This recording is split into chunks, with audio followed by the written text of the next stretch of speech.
قرآن کریم کے اوپر ہاتھ رکھ کر قسم کھا سکتے ہیں نہیں؟ اگر ہم نے قسم کھا لی تو کیا اس کا کفارہ ہمیں ادا کرنا پڑے گا؟ اگر میں نے قسم توڑ دی تو؟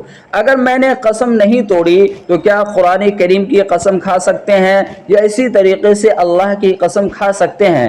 جی ہاں، اگر ضرورت پڑے تو آپ اللہ کی قسم بھی کھا سکتے ہیں، اور اللہ کا کلام چونکہ کلام الہی ہے، اللہ تبارک و تعالی کی صفت ہے، تو آپ اللہ تبارک و تعالی کی صفت یعنی کہ قرآن کریم کا بھی قسم کھا سکتے ہیں۔ اب یہ سمجھیں کہ اگر کسی انسان نے قسم کھا لی اور قسم کھانے کے بعد انہوں نے قسم کو توڑ دی تو آیا اس کا کفارہ کیا ہے؟ تو میں آپ کو بتاؤں، اگر آپ نے قسم کھا کر قسم کو توڑ دی ہے تو اس کا کفارہ یہ ہے کہ 10 مسکینوں کو، 10 غریبوں کو آپ 10 جوڑے کپڑے دیں۔ اگر یہ آپ سے نہیں ہو پا رہا ہے تو کم سے کم 10 مسکینوں کو 10 روز تک صبح و شام پیٹ بھر کر آپ کھانا کھلائیں۔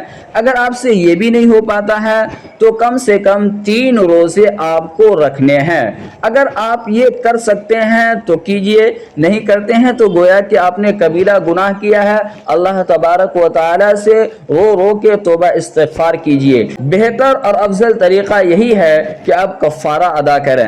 پہلی بات تو یہ ہے، اور دوسری بات یہ سمجھیں کہ ہم لوگ آج ذرا سی بات پر قسم اٹھانے کو کہہ دیتے ہیں یا قسم کھلوا بھی لیتے ہیں، جیسے کہ آج کے دور میں میاں بیوی ایک دوسرے پر شک کرنے کی بنا پر ایک دوسرے سے ہلکا سا نوکا جھوکی ہو جائے فوراً قسم تک بات آ جاتی ہے، اور فوراً قسم تک بات آتی ہی نہیں ہے بلکہ فوراً بیوی ہو یا خاوند ہو، دونوں میں سے کوئی فرد ایسا ہوتا ہے جو فوراً قرآن کریم کو لے کر آ جاتا ہے اور کہتا ہے کہ آپ اس پہ ہاتھ رکھ کر قسم کھائیے کہ میں نے یہ نہیں کیا ہے، آپ اس پر ہاتھ رکھ کر قسم کھائیے کہ میں وہاں پہ نہیں گیا تھا۔ یہ ذرا سی بات پر قسم نہیں کھانا چاہیے۔ ہاں، اگر ضرورت پڑے تو آپ قسم کھا بھی سکتے ہیں اور قسم کھلوا بھی سکتے ہیں۔ تو مجھے امید ہے کہ آپ لوگوں کو یہ مسئلہ کلیئر سمجھ میں آ گیا ہوگا۔